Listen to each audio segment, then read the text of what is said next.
Welcome back, my friends. Today I am making Sanji's favorite meal from One Piece. Now this is something that I had in Tokyo when I did my Quest for the Best series, and I wanted to make it and share it with you. This is a relatively simple recipe because it doesn't involve too many ingredients. But one of the ingredients will be a little hard to get, and that is the pollock or cod roe. I was able to find this at my local grocery store over at Awajimaya, but if you can't find it, it's okay. You can substitute another seafood or maybe even a topiko instead. During Quest for the Best, Manu and I came upon this place. They serve mentaiko pasta. It's actually really popular in Japan, and this was the first time I had ever had it. I had no idea what to expect, but I went all in, and safe to say, I absolutely loved this dish. Now, aside from the roe, one of the standout items was the herb butter. I did take some notes for what was in that herb butter, and I'm gonna be sharing that with you today. I have some unsalted, softened butter. This has been sitting at room temperature for about an hour and a half. I'm throwing in around 1/2 tablespoon of granulated garlic,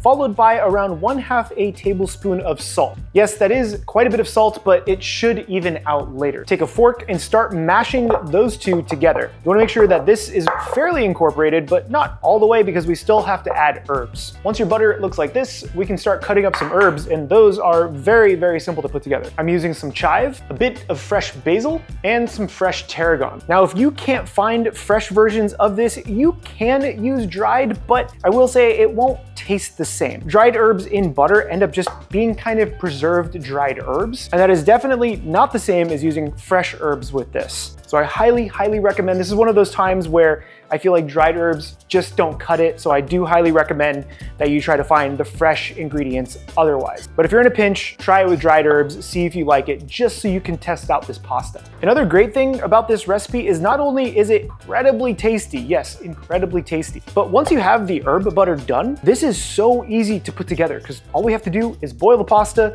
and prep the eggs. For the basil, I'm making sure I slice it nice and thin, and then we're going to give this a nice chop. This way it folds into that butter. With the chives, you don't really have to chop it any further than we already did. Now for the tarragon though, it does come on a stem and you don't want to eat that, so I'm just gonna peel this back. Nobody wants stems and sticks in any of their butter. Once that's peeled back, I'm gonna be doing the same thing, give this a nice chop, and I am cutting it pretty close to the basil because we can do le technique and bring those two together and then chop them both together.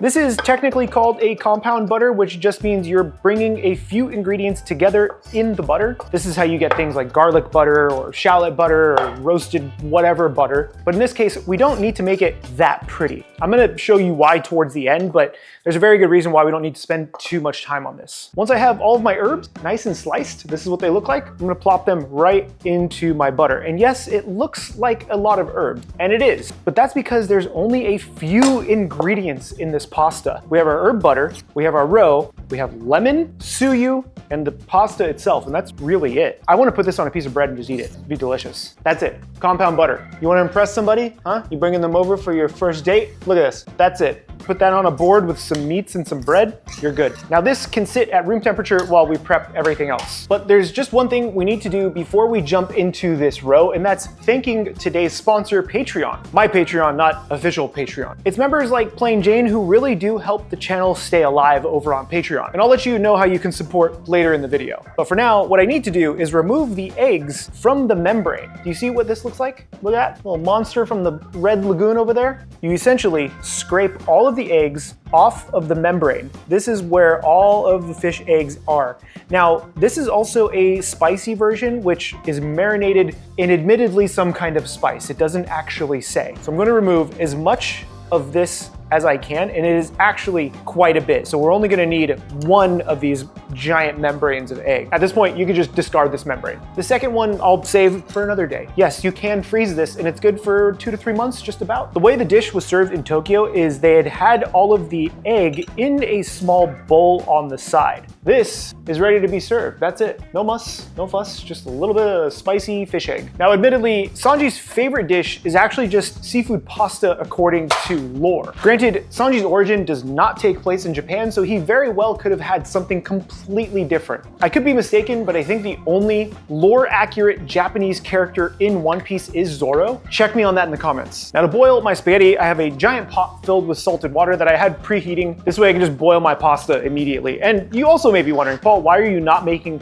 fresh pasta? Well, I actually like boxed pasta for a lot of dishes instead of the fresh counterpart, especially for spaghetti. The biggest reason is because I actually like my spaghetti al dente, and going through the trouble of making fresh spaghetti and then drying it yourself sometimes isn't worth it. Now, don't get me wrong, I do like fresh spaghettis for different applications, but most of the time, personally, I do just like a good al dente spaghetti, and again, really the only way to get it is by using dried pasta. I'm gonna boil this for a few minutes until it gets that nice al dente texture, which should take about 7 to 8 minutes depending on your pasta and depending on how much pasta you have in your water. What's great about doing it this way is that I can basically just pull it from the water and serve it after draining it. No ice bath needed here. Time has passed and our spaghetti is done. It's nice and al dente. Look at, this is kind of what I'm talking about when I say al dente. Let's see if we can even show you this. You can see maybe in the, come on, maybe in the center. The center has a little bit of bite to it. You're just gonna have to trust me. I'm gonna go ahead and just drain this and leave the pasta nice and hot so I can just serve this thing up. What I do like about Sanji in a lot of ways is that he does remind me of Yukihira. For those of you who may be new to the channel, Food Wars was a big part of what we did here. And don't worry, it hasn't gone anywhere. Sanji is able to create food with very, very few ingredients, and sometimes when he has amazing ingredients at his disposal, he just kind of goes wild, which is really fun to see. But I like these recipes. Few ingredients, executed really, really skillfully. Simple things like making sure you remove the seeds from the lemon before you serve it to someone can go a very long way. Now, you don't have to do this next part, and I'm being just a little bit extra, but if you can, you may as well. I'm doing 1 part tsuyu into my little beaker container here, a splash of this whiskey barrel-aged soy sauce that I've had for like a year because I have no reason to use it very often. Just use regular soy sauce, or just don't do any soy sauce. And then you want to add in just a touch of water to help that tsuyu not be so strong. It's a very concentrated thing. And that is for the pasta. Pretty mysterious. This looks pretty neat, but again, you don't have to do this. Now, unfortunately, I don't have a black bowl like they did use in Tokyo, and I think that does add a lot to the dish because it makes the pasta stand out way more. Now, admittedly, I am also very, very bad at plating up pasta, so I'm gonna try my best. I'm using a ladle. I'm gonna take a big old serving of our pasta and try to twirl it in there. Slide this on here. I'm gonna do that 1 more time to get some really nice height on this pasta. I lied, I'm gonna do it a 3rd time with like a little halfie over here. Center the pasta a little bit, and then this is served on the side. This is our mentaiko, along with our tsuyu sauce. And in Tokyo, they had served our butter on a spoon, which is what I'm gonna do, but instead of just scooping it like a little ball, I'll try to make the best quenelle I can. I'm still not very good at this. I used to practice it so much. It's kind of a lost art in a lot of ways. You take 2 spoons and you kind of make this like football looking shape with it, and just like that. You can serve it on the side if you want to. I'm serving it on the spoon like they did. Try to get that nice and centered, along with our lemon wedge. And admittedly, again, it would look much better on a black plate, but this is what we're working with. A very simple dish for a very complex character. In some ways. Now, there is a proper way technically to eat this according to the restaurant we visited, and that way is brought to you by today's sponsors, Patreon. Patreon allows me to do some wild things like make these custom devil fruits and take them to different conventions and give them to you guys. Admittedly, those videos are incredibly intensive to make and they take a ton of time, so having something like Patreon to help supplement when I'm gone is incredible. We're just getting the ball rolling, and there are a few tiers that you can dive into. Having your support on Patreon means I can continue to do this for as long as I can, and trust me, I want to do this for a long time. So if you want to support the channel directly, the best way is through the Patreon link down below. That's patreon.com/CHEFPK. Now it's time to try Sanji's favorite meal. And again, the proper way to eat this is by loosening the spaghetti to get all of that heat out. Then you take your giant glob of herb butter right on top. Next is your lemon juice. So this way it kind of helps lubricate all of it. Yes, I use that word very, very well. And then I'm going to break up this butter. You can smell the beautiful herbs. It's making my mouth water. I put a lot of spaghetti in here though. I did almost forget to add the Parmesan cheese. That would have been terrible to forget because I love Parmesan cheese. Once that garlic herby butter is all mixed in, we're gonna hit this with some Parmesan cheese right on top. When they served it to us in Tokyo, the cheese was already on the pasta versus me putting it on now. Now we're supposed to try this like this first. I'm so excited for this. Cheers. Look at that pasta. It's salty, garlicky. The herbs come through really, really well. It's actually not a ton of butter because it's a ton of pasta, so it kind of evens out. The lemon gives it that nice citrusy pop. I could honestly eat this just like this. But that's when we do the next step, and that is putting in the mentaiko. This goes directly on top of the pasta. Then we give this a nice mix, making sure that those little fish eggs are all over those noodles. Then we take a bite with that. You can see the fish egg right on top. It's kind of dispersed itself amongst the noodles, and you have all of the fish eggs everywhere. This is the bite. Cheers.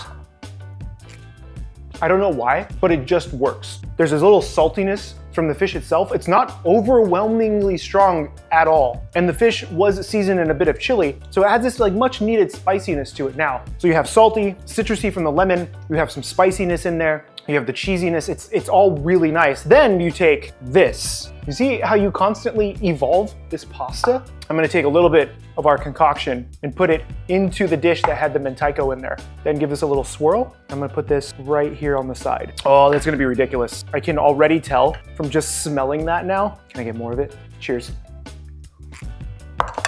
There are so many layers of salt that don't fight each other. And then you have a little bit of the smokiness and the sweetness from the tsuyu and that smoked soy sauce. This is a fantastic dish that's really easy to put together. And if you can't find the fish roe, don't worry about it. Honestly, just try it with that herb butter. You can order tsuyu on Amazon, so that can be shipped to you. So the only thing you'd be missing is the roe. I promise it's gonna be one of your favorites, one of your go-tos, and it's incredibly easy to make. Don't forget to support the channel directly like all of these beautiful people over on patreon.com/CHEFPK. My name is Chef PK, and remember, keep playing with your food.